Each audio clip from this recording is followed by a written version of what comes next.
So yeah, what do you think about the sunset discussion about Section 230? I think it's really important that we're paying attention to Section 230, and I think it's really important that we're clear with what we want to do with it as these other regulations are coming to the table. But I don't think sunsetting it is necessarily the best way to go. I think we could be specific and say Section 230 doesn't apply to algorithms, right? Because you see a lot of people making the argument that, oh, like algorithms are speech, it's protected by Section 230. I think making specifications there would be really important. But I don't think that the sunset, I don't think that it came at necessarily the right time. I mean, when else would you do it, right? That's the question to ask. But Right. I think we should be more specific with it than just a sunset. And if we're going to do the sunset, we should do it now before these bills get marked up and attempt to replace it without us knowing whether or not it's going to be sunsetted. So. Yeah. And I think that's interesting. So you mentioned speech. So Section 230 gives liability to the tech companies, right? And they claim speech. So it's other people's speech on their platforms. But explain why algorithms don't apply. Well, I think this is funny. Well, you look at the Google versus Gonzalez case, right? When YouTube was sued for aiding and abetting terrorism, they said our algorithms are neutral. Our algorithms don't do anything, so they couldn't have possibly aided and abetted. But simultaneously, they're saying our algorithms are speech. And you can't have those two things at the same time. I think that they're a little bit contradictory. When you look at, so if they're speech, then they're not neutral, right? Because why would they need to be protected if they were neutral, Right. So I think that there's a lot of nuance when considering that. And with Section 230, I think it is important, right, that we're not holding every company liable for everything that any user says on their platform at any time. But if the platform is actively spreading and proliferating that dialogue around their platform, then that is not neutral and that needs to be regulated. Yeah. Yeah. It was just a really interesting discussion this morning. There was one gal from Engine. So they support nonprofits. And so she was against sunsetting because these nonprofits don't have the funding to be able to appropriately monitor all the content that people post on their platform, which I get. But then the attorney was saying but isn't that your job? To be able to know if there's harmful content coming onto your platform, no matter your size. So what do you feel about this applying to larger companies versus smaller companies? Do you think there should be a cap? Yeah, I do think. I also think this brings us back to the larger conversation of these big companies are causing problems for everybody. And then smaller companies that aren't necessarily really doing anything are getting grouped up into that. Yeah. And that's what we saw with the House versus the Senate version of the Kids Online Safety Act. They raised the cap in the House and said, a high impact platform has you have to have more users and more revenue than the Senate version. And it we ran into a very similar argument there. It's should we really be regulating these smaller platforms the same way? Yeah. And I think, I think the answer is, I don't know. I like to specify, I don't know the answer. I'm not a lawyer. Yeah. I am literally just a girl. Yeah. But I think we should hold everyone to the same expectation and then support the smaller organizations and the smaller businesses with how they can comply. Right. And because it's some of these smaller organizations, like Omegle was small, and a site called Sanctioned Suicide is very small, and it literally gives suicide instructions to children. So these are very, very small organizations or startups, basically, that also need to comply. Right. So, and I think it's important also to look at what's going on with TikTok right now. And if TikTok is banned, I want to put air quotes up with there. If TikTok does end up leaving our marketplace, there is going to be so many companies coming in and replacing it. And for a long time, those companies are going to be very small. And we can't let them escape regulation just because they're new and they're entering this newly found open market share, Yeah. So I am hopeful. Let's touch on TikTok really quick. So Frank McCourt, billionaire Frank McCourt, is forming a team to make a bid for TikTok and bring it over to American ownership. And he's actually tapping some of the parent survivors that I work with, some parents who've lost children to social media harms, and bringing them out to, maybe he's from Texas, but bringing them out to him to have meetings to talk about making TikTok, American TikTok, future TikTok, safer. So what do you think about all that? I love the idea of Frank buying TikTok. That made me very excited when I saw that. We've worked with, or we've been in the same circles as Project Liberty for a little bit now, and I think that's really exciting. But my biggest concern is how young Americans are thinking about this. Because it's hard for Frank to come in and say, I want to make social media for the better. I want to make a platform for you, and have that receive a positive response if so many young Americans are so scared and against the idea of TikTok even being sold in the first place.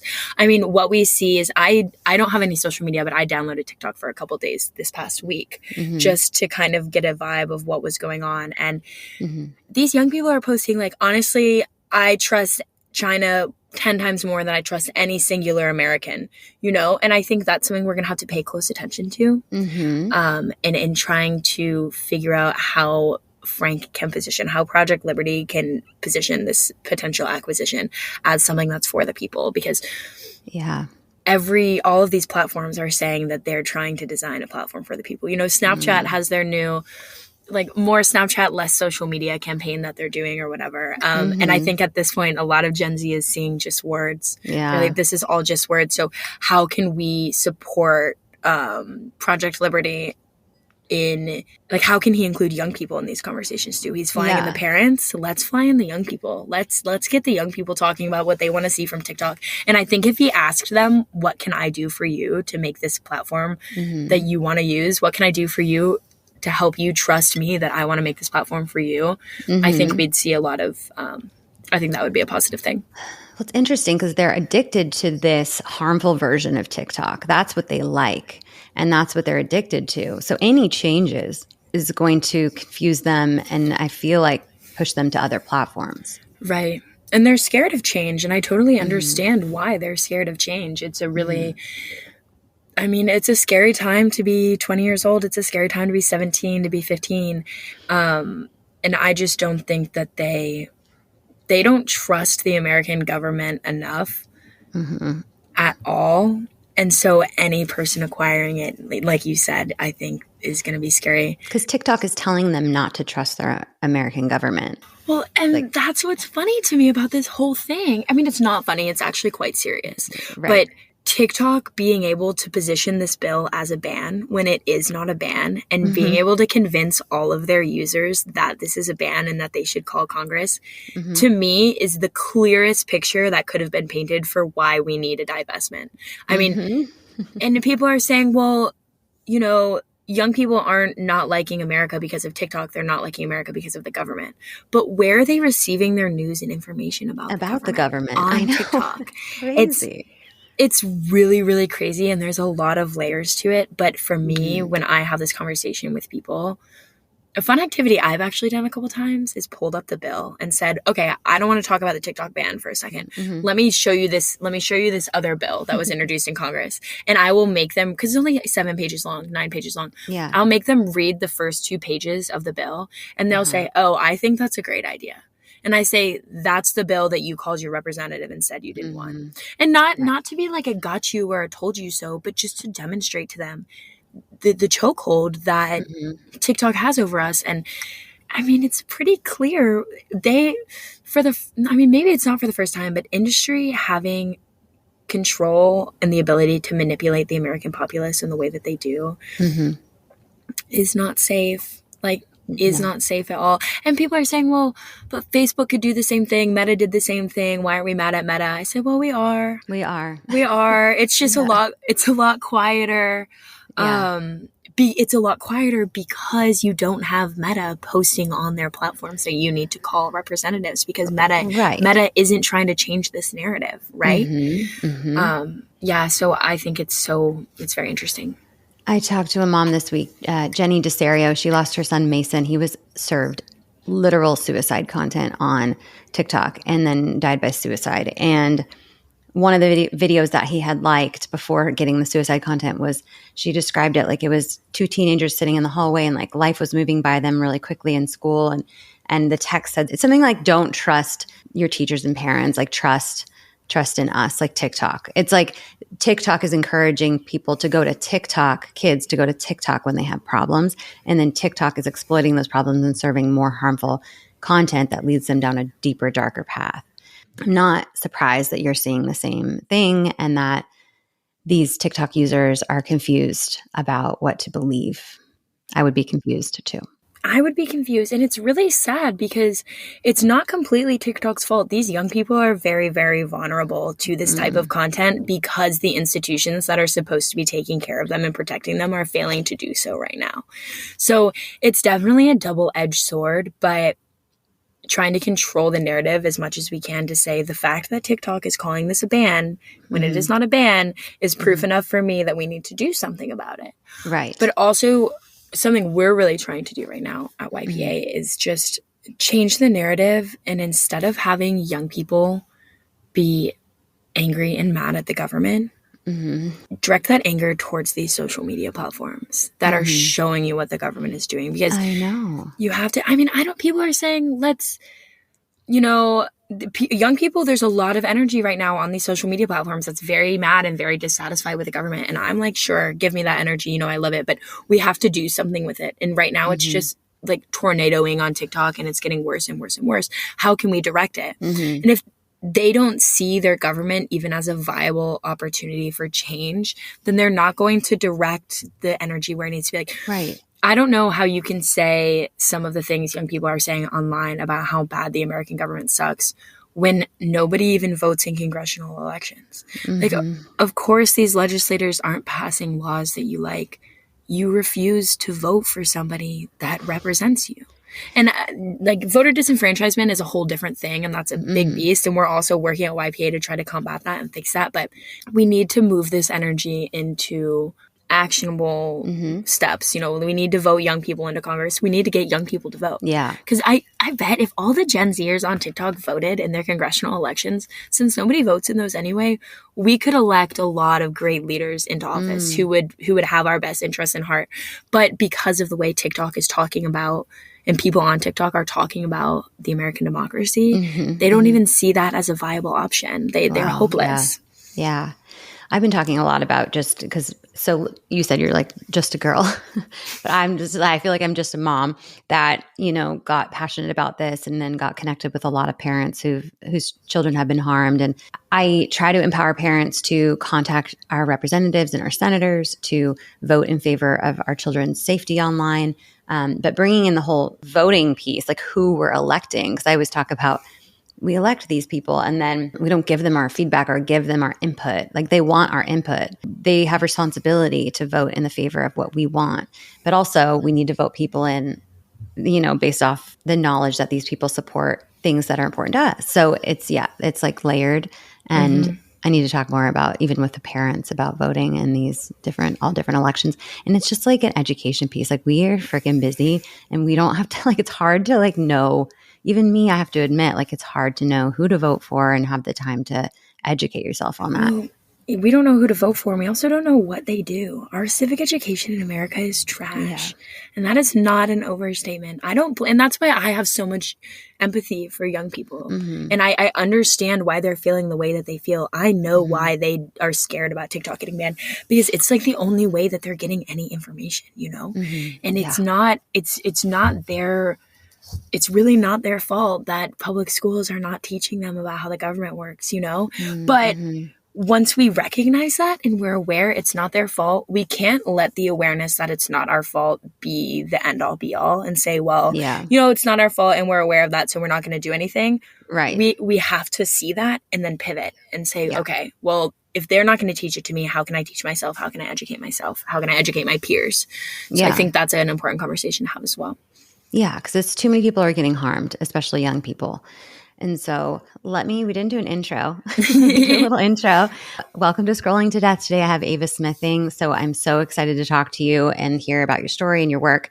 I did bump you from earlier in the week because I booked Congresswoman Kathy McMorris Rodgers and had to get that interview out before the hearing that took place today.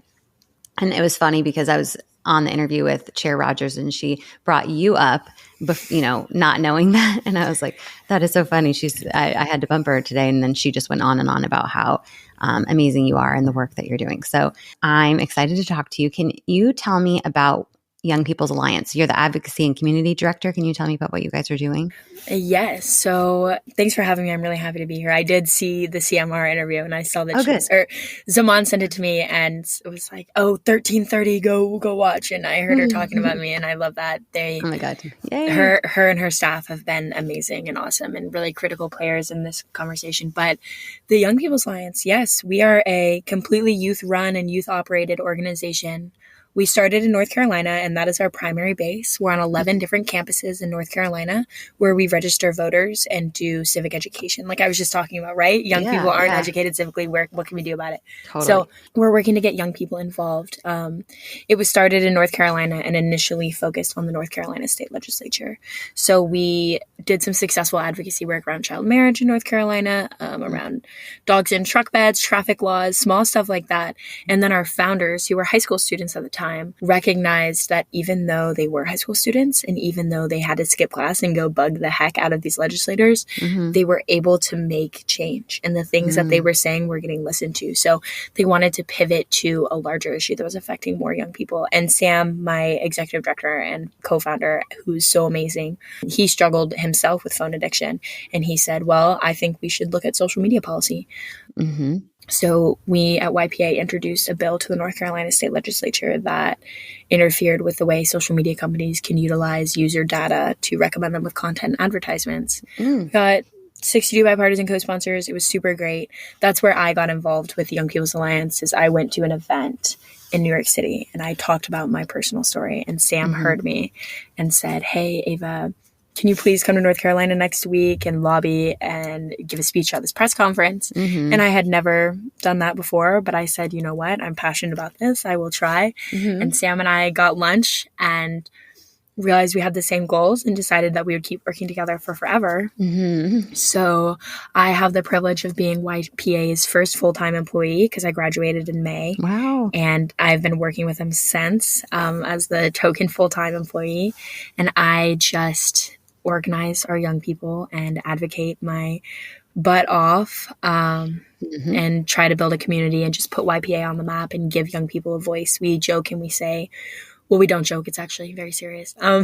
We want to be the AARP for young people. We want to make sure that they have a stake in all policy conversations that impact them. And that's what we've been able to do through YPA. We're a member of the Design It For Us coalition. So we work really closely with a couple other youth orgs that focus on responsible tech and have been very lucky to find a community in this and just make sure young people have stake and have skin in the game because a lot of these conversations happen without us being involved. And who is going to be impacted most by the Kids Online Safety Act? Young people. Yeah. Right. So I've been advocating for the Kids Online Safety Act and comprehensive data privacy for the past couple months. Actually, it's almost been a year, not a couple months. Yeah. And some of these moms that I talk to have been advocating for COSA for literally years. And I think when it passes, we're all going to have a party and cry because they are so over this, all these hearings discussing it over and over again. But that is where I saw you, not for the first time, but I saw your story, your personal story. You were a witness at a recent hearing. You did so incredibly. Thank you. I could never. Thank you. Just when they're throwing these questions at you, how do you were so poised and well-spoken. And I wonder if you can share your personal story today to, how you got passionate about all of this. Well, I think the easiest way to say it, and it's what I opened my testimony with, was I was one of the teenage girls on Instagram with an eating disorder.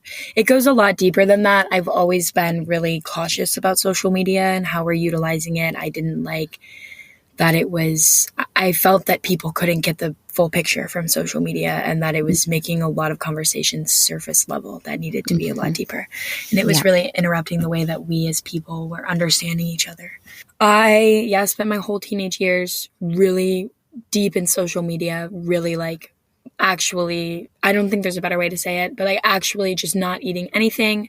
And I learned through social media, A, that I shouldn't be eating, B, how not to eat, and C, how to hide not eating from my family. God.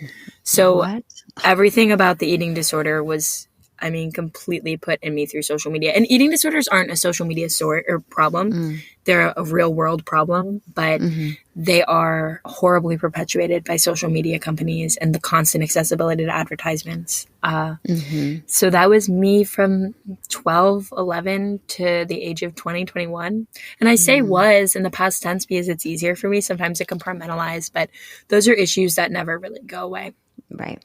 They never go away. So when Frances Haugen blew the whistle in 2021, I believe, I had this crazy aha moment. I said, wow, these companies that I thought were harming me are harming me. Can you believe it? And I was telling my roommates, can you believe it? And they're like, Ava, what are you talking about? I said, y'all, this is a really big deal. And they weren't they weren't quite on the same page. And then I think the social dilemma came out either right before or right after that too, right in the same time period. That was in 2020. That was my trigger. In 2020, it was it was a social dilemma. I made everyone watch it 10 times, and I realized that, oh wait, I'm worth more than mindless consumption, and I'm worth more than these companies profiting off of my insecurity. My insecurity was put in me solely for someone else to profit off of it, and that is absolute BS. And it took me a long time. I mean, years and years and years of therapy still in it to try to get to the situation where I can talk about it and I can be open with it and recognize exactly what the harms and triggers online were. But it was those two things that pushed me into the story. And then I started talking about it more. I started asking people, going to events, like I said, and I met Sam at one of those events, and that's how I found YPA. And I had this realization, especially with eating disorders, they're a very, very challenging mental illness because while you have an eating disorder, you want that eating disorder. And I mean, that might be a little bit of a blanket statement, but you don't really want to get better, and you see people who want you to get better as an enemy, as people who want you to suffer, who don't want you to fit in, who don't understand you. Yeah. So I recognized that if we were going to talk about social media and eating disorders, somebody was going to have to talk about it that it had happened to before. And if it wasn't going to be me, then who was it going to be? Because especially with eating disorders, it's very hush hush. The community is very tight. I mean, it's almost like a virus, right? We give it to each other, and it just festers in us. If you have an eating disorder, you care about what you look like and you care about what people perceive you as. And that's shameful. Yeah. It's not, but they want you to think it is, right? They want you to be embarrassed by it. So I think when it hit me that I was no longer ashamed of it and that I wasn't embarrassed by it anymore because it wasn't my fault, I needed to say something about it, and I needed to spread awareness and try to tell my story so other young girls could see that this is not their fault and that they shouldn't be ashamed.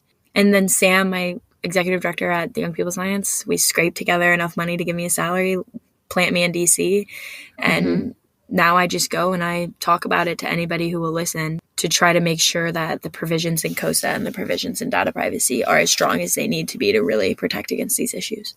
Thank you so much for sharing that, Ava. And the shame thing, I think, applies to a lot of the harms online, like kids who have been sextorted, kids who have died by suicide. A lot of the families, they don't talk about it. A lot of the kids don't talk about it through sextortion cases. We don't have real numbers on a lot of that because it's the shame. And a lot of the parents have to work through that shame and know they're going to be judged in talking about this and blamed and all this stuff, but they push that aside in order to save other kids. And I can see that that's what you're doing, is you're speaking out despite the discomfort of it because you're trying to save other people. And it's really wonderful that we have young people especially speaking out. And, my kids are young, they're 8 and under, and they're not asking for social media and all of that, but it's people of your generation speaking out. Like, my kids are going to know inherently that these companies are taking advantage of them and encouraging harm to them. But there's this middle generation, like your generation, that we have to convince, right? That didn't get that training from young age. Right. We're the guinea pigs. And that's where all of our that's where everything is happening. So it's really hard to convince people that love their online platforms that it could be better. And that's a big thing with our framing, right? Is we don't talk about what's wrong with social media. We talk about how social media could be better, because that's a lot easier to connect and relate with people that way. But Yes, I definitely do it for younger kids. I do it for my little brothers. If we're going to be the guinea pigs, then we're going to give you accurate test results and tell you what you did wrong. Totally. Like if you want to test on us, then we'll be honest with you and say, here's what happened. Screw you guys for doing that. Yeah, seriously. And I want to be mad all the time. I've tried, though, to stop or to take a step back from that resentment and anger and just try to be really grateful and express a lot of gratitude for the opportunity I have to share with other people what happened so that it won't happen again instead of being mad that it did happen. Yeah. Have you gotten to express your experience directly to any of the big tech companies, any executives there? They don't want to talk to me. Yeah. They don't like to talk to me. I had a panel discussion with some people from NetChoice and ITIF who are industry backed. Right. They're not exactly there, and I'm sure that some of the tech companies saw that, and that was like the most fun day ever, was getting to share with them what was happening. And I sat on a panel with a woman who does partnerships and trust and safety at TikTok, and we had a great conversation, but never anybody in an actual position of true power and authority over these. I mean, because truth of the matter be, like, I can say this over and over, but the only person without regulation who can do something about it is like Mark Zuckerberg and his 30% voting shares, So, or 60% voting shares. I want 30% of his voting shares, but he has 60. You deserve 30%. Yeah. And do you think that these companies will ever make meaningful changes without being forced to? No, I do not. And I think them saying they are is all a distraction, because why would they do that? Why would they do that? They make a lot of money the way things are now. And also, like, with the Meta lawsuit, right? So a bunch of state attorneys general sued Meta and said, you're harming the children and you're lying about it. Reading through that lawsuit is genuinely one of the most painful things I've ever had to do as a person. Was reading and seeing every single thing that I was worried about, that I thought they were doing to me, that every harm that I suffered online, they knew about it, and it was right there in front of me. And that's when because I am a believer in the good of people. I believe that people are very inherently good. I love everybody, but it was hard for me to love those people mentioned in the lawsuit after reading it, because they just do not care at all about me or any of my peers. And that lawsuit solidified for me. I said, well, okay, Ava, you can be a lover all your life, but you need to be a little bit aggressive right now. And because they're not going to change their mind unless they're forced to. Yeah. And it's hard to reason that. Like, you think people won't actively harm children. Like, why would they do that? But that's literally what's happening. I'm sure you're very aware of the sextortion epidemic that's exploding. And a lot of the sextorting is happening on Instagram and Facebook. And I was shared a meta document from like 5 years ago where they were getting hundreds and hundreds of sextortion incidents already every month in 2018, with mentions of Nigeria, who are where the sextorters are. Like, they've known about these major issues that are causing children super bad trauma or death by suicide. They've known about it for years and years and years. They put little Band-Aids on it. And so, yeah, I have no hope in these companies either, which is why we need to force them through legislation, right? And we'll talk about bills and all of that, but I want to know from your end, like, what do parents need to know? So parents of kids that are still in their home, what do parents need to know about the current state of social media? I like to tell this anecdote that I would have rather thrown my phone in the pool than given it to my mother. So I think what I would tell parents is that it's not your fault. All kids are like that. They don't want you to have anything to do with it. Because it's essentially like, if a parent wants to look at a kid's social media, it's essentially like the parent wants to come into the basement where the kids are hanging out and sit in a chair in the corner and like listen to everything that they're saying, And no parent wants to do that, and no kid wants their parent to do that. But social media makes it different. It gives a different way to do it. So I would say, first and foremost, like, it's not your fault. Kids have always been like that, and social media just gives them a more interesting opportunity to be like that. The second thing I would say, and I say this a lot, but is try to meet young people where they're at. And I will disclaim, like, I'm not a parent, as I said. I'm a child. But parents are desperate for advice. So I say there's a difference in between saying, oh, social media is bad. Did you hear about this bad thing on social media? You know, because the kids aren't in control over where their social situations are happening. Like the fear mongering behind, did you hear that this bad thing is happening on social media? I don't want that to happen to you. It just adds a lot of anxiety in the young person because they can't opt out of social media. Then they'll be ostracized from their friends. But they also are aware of a lot of these harms. So the way I like to encourage people to address these conversations is through a positive lens. Instead of going forward and saying, you know, think about this bad thing that happened on social media, ask the young people, what's your favorite part about social media? What do you get out of social media? What do you like? And naturally, that conversation will almost always veer towards a more negative angle. Like if we start on the positive end, then the conversation is more open, right? Because the young, like your kid won't put up that immediate shield of, but you don't know anything about social media, right? Because you're clearly trying to engage and understand. Yeah. And then almost always, because of how much social media just flat out sucks, if you're talking about the positive aspects of it, the negative aspects will naturally come up. And they'll be much more natural and nuanced coming from a young person that way because they're in a comfortable situation and they don't feel like their social situations are getting attacked. Okay. You insinuated like you can't keep them away from it because they'll be ostracized. But do I have to? Like, do I have to give them access? Like, even if they're the only one and if I give it to them and I know they're going to see eating disorder content and suicide content and violence and sex and be groomed and like, that's not worth it to me. I'd rather have them be ostracized. But like, what do you say to that? I think that my perspective here might be a little bit different from other young people's perspective here because I went through it myself. Right. But I'm like, get it out of there. Like, ban it. I'm like, ban it. Yeah. That's what I always joke with people. They're like, oh, well, do you want to ban social media? You're like pointing a finger saying, you want to ban social media? I say, yeah, I do. I do, actually. But Emma Lemke said in her Senate judiciary testimony a couple years back, which was she was the first youth activist to get in front of a crowd. She's amazing. Yeah. She said, and I thought this was a very elegant way to put it, the genie is out of the bottle. We can't ban it. We can't take it away. So I think in a direct answer to your question, setting boundaries for how often it can be used or having conversations about that negative content and how we can report that negative content, how we can say we're not interested. Not that the social media companies are going to listen because I probably reported 1,000 pictures of Kendall Jenner and she never stopped showing up on my feed. Like, it's definitely varies, but I think just trying to have an open dialogue about it is really important. And also talk with other parents in your community and in your friend group, right? Yeah.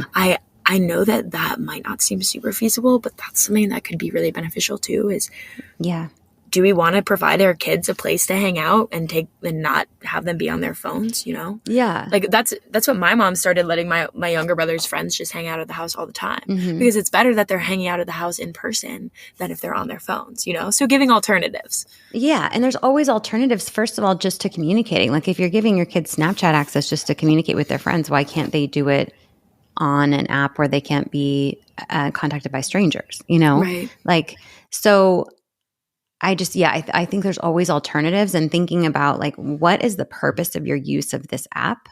Like I only use LinkedIn and Instagram just to promote this podcast. Like I don't have any personal anything. And because I don't see the purpose of it for me. And with kids, it's even like, what is are you promoting something? Are you an influencer? They're promoting themselves. But young people want to be influencers, right? Young people want to promote themselves because nowadays your individual identity does not lie in your physical body. It lies in the digital realm. And if you want to be a person in a social situation, you have to be able to be perceived online like that. Yikes. Private or public, it doesn't necessarily matter. But I talk about this a lot. Offline versus online lives are not two separate entities. They exist on the same plane at the same time. And it's very, very hard to be confident in your offline life if all of your friends are having online lives. So it's so tricky. And that's why my heart is so heavy for parents dealing with this because it's so unfair. It's so horrible and it's so unfair. But with like Snapchat, the kids don't text anymore. Apparently, I'm even old for this. They send pictures back and forth or maybe write like a few words on top of the picture, right? Yeah. Kids don't text, they Snapchat, which is crazy, but that's how it is. And it's funny because When I've talked to young people why they like Snapchat, they'll say, well, it's private. Mm-hmm. My Snapchat disappears. And I'm like, not from the Snapchat HQ. They have every snap you've ever sent. There's nothing private. Also, you're on a map. Until they get subpoenaed in some investigation, and then they say, sorry, we don't have it anymore, which happens a lot too. But yeah, the Snap map, like it's not private at all. Like they're sharing the location publicly. People can find them. But it's that facade of privacy that helps people sell products and sell services in today's world, because people understand. Mm-hmm. They don't know necessarily, I don't think, that it's the social media companies that they should be trying to keep their stuff private from. No. But they understand generally that they want privacy. And if a social media company is pretending like they're going to give it to them, then I think it makes sense. And it does track why people are so quick to go. Right? Yeah. So let's just talk about Snapchat really quick before we talk about some bills. And we did have a rally yesterday at Snapchat headquarters in Santa Monica. Awesome. With a bunch of parents. And so that was great. What do you think of their new campaign? So we were kind of boycotting this less social media, more Snapchat campaign. They say things like more Snapchat is more playful, more private, more free, more friends, more love. What do you think they're trying to do with this? I think that they're trying to distance themselves from Meta, from Twitter, from TikTok. Mm-hmm. I think that they're trying to say we're a different entity. And even at the January 31st hearing, it was very obvious in all of Evan Spiegel's answers that he was trying to distance himself from them. And from a PR perspective, hats off. Great job. That's all they are, as a PR company. You're fantastic. Yeah. But this idea that Snapchat isn't a social media, what? I know. You know, it is a social media. Every minute you spend consuming a piece of content is a second that you are not creating something, or you're not living in the moment. So less social media, more Snapchat is kind of saying less social media, but more social media, you know? Right. And I think also what we're seeing is a lot of people right now are catching on to the fact that social media companies aren't that great. There's like a digital wellness trend. People don't want to be seen as someone who's addicted to social media. You know, we're starting to pivot, and we're starting to face towards, oh, it's cool that you don't have a social media, you know? And I think what Snapchat is trying to do is, when people don't want to be on social media, they want to be the one social media app that these people still are on. That's what we're running into there. But I think it's a bunch of fake news. I mean, they have great advertisements. I'm like, hats off to your marketing companies that you contract or that you hired, whatever. But yeah, it's still a Snapchat, and, you know, more private. Right. And my thought was, like, do our children need more privacy, especially young children? Like, not really. Like, they need to be safe. Young children don't need to be on Snapchat. Right. Young children don't need to be on social media. Young children need to be playing in the dirt. Right. And discovering things, right? What's every coming of age movie about? It's about the main character going through a couple weird situations, solving a problem they've never had to solve before, and then learning from it and experiencing life in a new way. But if you're never in real life situations where you could make mistakes, or where you could like get in a little bit of trouble, then you can't learn, you know? So totally. More Snapchat, less social media. Little gaslighting, yeah. I'm like, I don't know. I wish I had a really great one-word response to that other than lame. But that's what I see. Fake news. Yeah, the parents that I work with, they've rebranded it more Snapchat, more problems. So do you feel like the age limit just for social media access should be higher than 13? This is another very nuanced question that I think a lot of young people might feel differently than I do on here. I think it's hard because there are a lot of young people who are already on Snapchat, who are already on social media, and taking it away from them now might do more harm than good. So we could do kind of a grandfather thing, you know, where we're like grandfathering people into social media, which again would be really tricky. I like to think of it as, when you're 16, you get a car, and all of a sudden you can go wherever you want. You can hang out with people whenever you want to hang out with people. You know, you get this newfound sense of freedom. Yeah. And I think we could be thinking about social media a little bit like we think about cars. I have access to more than I've ever had access to when I turned 16. And it is a super obscure age, right? You know, whoever thought of 16 even for cars? But 16-year-olds can handle cars, and they can drive their cars safely. Well, because they've had to go through training and pay to get insurance because it could be deadly. Like they have these tools in a toolkit on how to do it safely. And we don't provide any of that to children for social media access. They don't even have to get their parents' permission. The parents don't even have to get them a car. Right. Well, they have to get them a phone. Yeah, they do have to get them a phone. Right. I guess so. Yeah, that's super real. But that's how I look at it. I think it's tricky because I don't want to take away social media from anyone that's already on it and may have already found a life-saving community on social media. Yeah, agreed. But I think that's another interesting, nuanced thing to talk about is a lot of people talk about the community aspect of social media and how people who have previously never been able to find communities before are finding communities on platforms. And I think that's an amazing benefit. But we also have to look at young people don't have anywhere to go other than their house or school anymore. And maybe instead of thinking about social media as the only place to find these communities in these third places, we should be thinking about how we can invest in third places and thinking about how we can invest in institutions that allow these young people to find places to connect with one another. And we can do both at the same time, but I don't think that young people have found community on social media, so it has to stay that way. I don't think we should be thinking about it like that. I think we should say, okay, I'm glad that for the time being, these young people have a community on social media. And it's great, right? Because some young people who live in very rural areas can find people that they relate to that don't live in their area, right? Yeah, totally. But I don't think that we should stop the conversation there. I think we should also start thinking about what we can do to get young people hanging out with other young people in person and building actual real communities with one another. Yeah. Yeah. Like a societal shift, even not just having our phones in our faces when we're standing in lines, like there's just so many like small, every day I feel like I have another adjustment I make within our family that I'm like, I didn't even realize that I should do this. And it's beneficial to connecting. No, my dad just talks all the time about how at the airport, people used to talk to each other. Waiting for a plane. And I was at the gate in the airport yesterday. I was back home in Nashville. And every single person at the gate is on their phone. And it kind of broke my heart a little bit. I said, why do I have to be raised in the generation that doesn't want to talk to each other? I know. Or raised in a time when people don't want to talk to each other? Because I love talking to people. I love talking to strangers on the street. I love doing like having small micro chats, whatever they called, like, just like small chats, smiling at people, telling people I like their outfit. And I don't think that happens as much as it used to. And there's an argument like that is happening online, but it's not the same. No.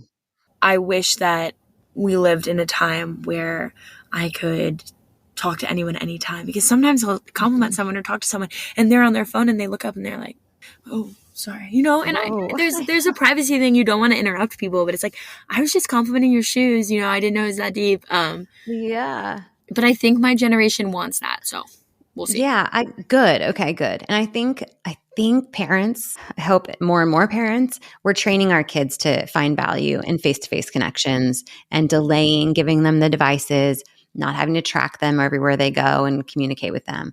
And so with, phone-free school movement and all these things, I'm hoping that kids will get more and more disconnected from their devices and more connected with each other. Let's talk about bills. So it all comes down to protecting our kids online through legislation and forcing these companies to regulate and moderate their content better. So what are you guys at YPA supporting regarding federal legislation? We are supporting the Kids Online Safety Act, and we are, they just dropped the new comprehensive data privacy bill yesterday. APRA? So I can't, APRA. So I can't say, we're endorsing APRA because we haven't had that conversation yet. But we are in general huge data privacy people. We love data privacy. I want everyone to know that I love data privacy and that we're supporting comprehensive data privacy as well. We're also working on legislation that will make chatbots safer for young people. So that's something that we're doing, looking at how AI chatbots are creating codependent relationships with people, how people have AI girlfriends, how people are using AI as a therapist. There's a lot of benefits for it, but I also don't want us to get into a situation where young people are replacing face-to-face interaction with AI chatbots, right? Yes. And parents should know that there's an AI chatbot on Snapchat, and now Meta rolled one out too. So kids are interacting with AI chatbots on Snapchat. make sure you check that, and that it was encouraging, like it was doing weird things, right? Do you know anything about that? Like, I know that the AI chatbot has, I know some of these AI chatbots have led kids or have told kids that it would be a good idea if they hurt themselves before. And also I know that they just lie sometimes. They just literally make information up. oh God. Okay. It's pretty scary. But that's something we're working on right now, is working on getting a piece of legislation introduced that Great. would have these AI chatbots self-identify as a chatbot every X amount of minutes, and would also destruct the data collected by the chatbot after a certain amount of time. Okay. So that they couldn't build such a good profile on you that's known you for 2-3 years. The profile could only last a little bit. Yeah, so that's what we're working on. And that's something that's really scary. And that I don't think a lot of people are talking about, because those harms haven't happened yet. And we are a reactive government, right? But let's get ahead of it. Exactly. Like, you know? Yes. And that's why I love Gen Z so much. And that's why I'm excited to be a digital native, because I think that's also one of our paradigm shifts we're bringing in, is we are sick of this reactive government. We want to be proactive. And we don't want to regulate something that isn't going to harm people, but AI chatbots that can replace your friends. Let's think about where we want to go next as a people. Right. Because it's not down that rabbit hole. You know, it's really not. No. Okay. Amazing. Does it have a name yet, what you guys are working on, or we're still early? Okay. We just refer to it as the chatbot bill, but I will let you know as soon as we have more information on it. Chatbot bill's cute. Yeah, I think it's fun, chatbot bill, but we'll see. That's something that we're prioritizing right now. Okay. And we're also working on a policy platform that should be out really, really soon, that will get more out of tech, that will get into economic mobility, among some other things, just trying to prioritize issues that young people are thinking about and that are at the front of their minds. Okay. Amazing. So we have COSA. We are learning more about APRA. There's COPPA 2.0, which COPPA 2.0. We also like COPPA 2.0. And we're big on algorithmic accountability and making sure that, and that's part of the reason I am not for sure if we're completely behind the APRA yet, is because we want to make sure that the civil rights provisions in it are as strong as possible. Okay. Because we have about one chance to get this right. Yeah. And we want to make sure that those are comprehensive. Okay. Okay. Amazing. And then we are, they're just drafting that sunset Section 230. So we talked a lot about that already. So, I encourage parents to reach out to their representatives in the House and their state senators to support bills, but you could also just contact them and say, hey, I want my kids more protected online. Like, you don't even have to know about any of the bills. Anything else you'd want to share with parent listeners regarding social media and their kids' access that they should be thinking about? I would just say give yourself a little bit of grace. I think that's the first and foremost important thing that you can do, is really look at yourself in the mirror and say, like, nobody has ever had to deal with this before. I'm doing the best that I can, because that's so horrible. Yeah. I think having open conversations and letting your kid lead that conversation about how they feel about social media is really, really important. And I also think encouraging your young person to get involved with civics and outside of digital civics, like thinking about where their school might be lacking in civic education and having conversations about the legislature, having conversations about the judicial branch and about the executive branch. And also really having conversations about this coming up election and what it has to do, like Biden versus Trump, because people are saying, oh, I'm not going to vote for Biden. And I say, Gen Z threatening not to vote for Biden isn't a threat because we never voted in the first place. So, but having the conversation about how, like, we're very lucky that we have the right to vote, and just working on getting people more civically engaged is very, very important. Also, I'm trying to think of, like, back to when I was a teenager and what I wish that my mom had known. Oh, yeah. My mom said this, and this might be helpful. My mom said when she was thinking about social media, she was always really worried about what I was posting. And she never thought about the content that I might be consuming. Wow. So not as much thinking about, like, what is your young person posting, but what is your young person seeing online? I think that's really important. And how can you have conversations with them about that? Yeah, is good, because there is a certain aspect of privacy, right? Because, like I said, parents aren't sitting in the room with their kids when they're hanging out with their friends. So there is space that needs to be respected and that your young person, like, deserves to have autonomy over, but also being cognizant that there's really, really harmful content out there.